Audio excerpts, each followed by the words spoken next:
Prime Minister.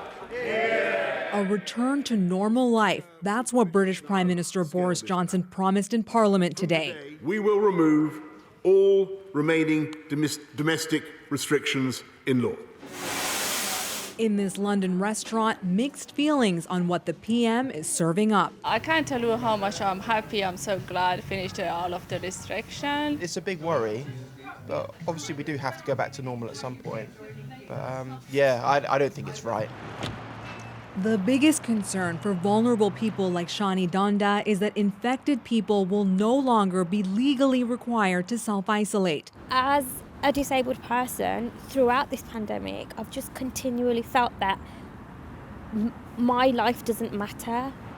Shani was born with brittle bone disease and has reduced lung capacity. She's had COVID before, but worries another infection could be deadly. You don't know who might be vulnerable, who's standing next to you. When all the restrictions are going to be lifted, we're relying on other members of the public to do the right thing. More than 65% of people in England have their booster shot, and the hospitalization rate is trending downward.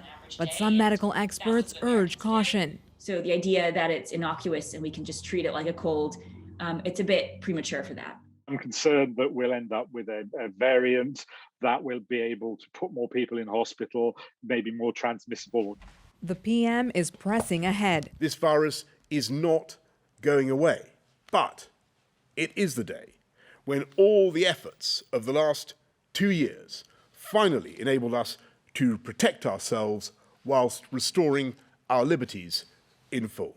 Opposition MPs lashing out at Johnson, accusing him of rolling back restrictions to shore up Tory support amid the Partygate scandal, that he's prioritizing his own political survival over the lives still at risk in this pandemic. Abby Kuadasin, CBC News, London.